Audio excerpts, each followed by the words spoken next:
प्रत्येक वर्ष चैत्र माह की पूर्णिमा पर संकट मोचन हनुमान जी की जयंती मनाई जाती है। इस दिन श्री राम के परम भक्त हनुमान जी ने माता अंजनी और राजा केसरी के घर जन्म लिया था। पुराणों के अनुसार भगवान हनुमान जी को शिव जी का रुद्र अवतार माना जाता है। शिव पुराण के अनुसार हनुमान जी ही शिव जी के 11वें अवतार हैं।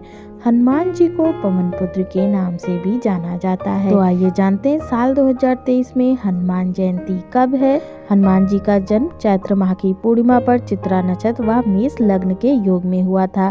साल 2023 में हनुमान जयंती 6 अप्रैल 2023 दिन बृहस्पतिवार को है। पूर्णिमा तिथि का प्रारंभ 5 अप्रैल 2023 को सुबह 9:19 पर और पूर्णिमा तिथि की समाप्ति 6 अप्रैल 2023 को सुबह 10:04 पर। ऐसा माना जाता है कि हनुमान जी का जन्म सूर्योदय के समय हुआ था, इसलिए हनुमान जयंती के दिन मंदिरों में प्रातः ब्रह्म मुहूर्त में आध्यात्मिक प्रवचनों का आयोजन किया जाता है और आयोजनों के इसलिए हनुमान जयंती की पूजा ब्रह्म मुहूर्त में करनी शुभ होती है। हनुमान जी की भक्ति से व्यक्ति के जीवन में 8 प्रकार की सिद्धियां और 9 प्रकार की निधियां प्राप्त होती हैं। हनुमान जी एक ऐसे देवता हैं जो चिरंजीवी हैं।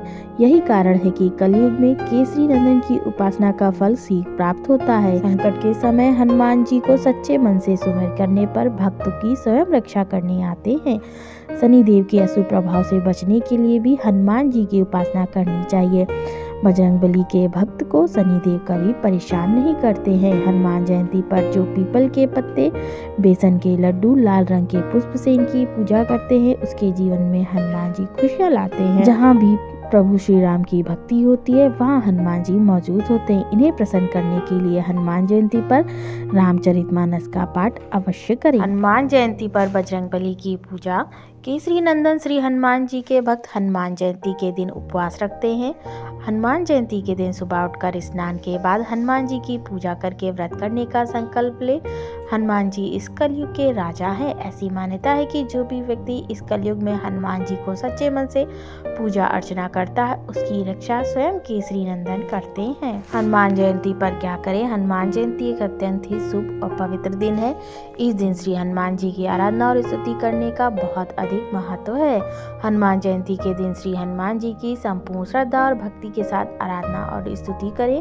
हनुमान जयंती के दिन हनुमान जी का व्रत भी रख सकते हैं। हनुमान चालीसा का पाठ करना अत्यंत ही फलदायी होगा। हनुमान जयंती के दिन श्री हनुमान जी की पूजा अर्चना अवश्य करें। हनुमान जयंती के दिन आप स्नान आदि से निवृत्त होकर स्वच्छ व पवित्र आसन पर बैठे, पूर्व दिशा की ओर मुख करके बैठे।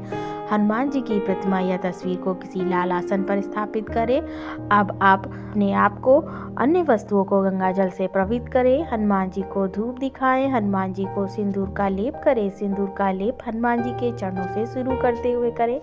इसके पश्चात हनुमान जी को पुष्प और पुष्प की माला अर्पित करें। हनुमान जी को नैवेद्य का भोग लगाएं। हनुमान चालीसा का पाठ करें। हनुमान जी की आरती करें। हनुमान जी का जन्म ऋषियों द्वारा दिए गए वरदान से हुआ था। मान्यता है कि एक बार वानर राज केसरी प्रभास तीर्थ के पास पहुंचे। वहां उन्होंने ऋषियों को देखा जो समुद्र किनारे पूजा कर रहे थे।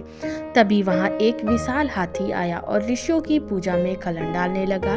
सभी उस हाथी से बेहद परेशान हो गए। वानर राज केसरी यह दृश्य पर्वत के शिखर से देख रहे थे।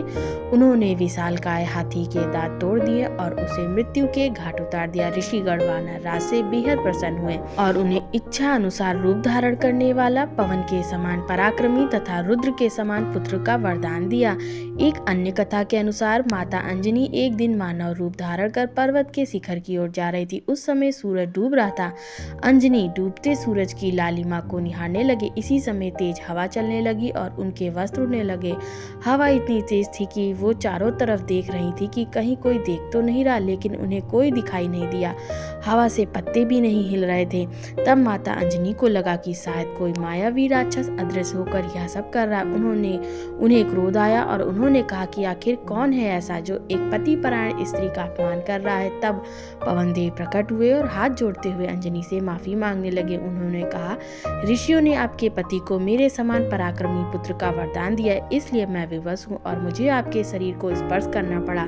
मेरे अंश से आपको एक महातेजस्वी बालक प्राप्त होगा। उन्होंने यह भी कहा कि मेरे स्पर्श से भगवान रुद्र आपके पुत्र के रूप में प्रविष्ट होंगे। वहीं आपके पुत्र के रूप में प्रकट होंगे। इस तरह वानर राज केसरी और माता अंजनी के यहाँ भगवान शिव ने हनुमान जी के रूप में अवतार लिया। जय श्री कृष्ण।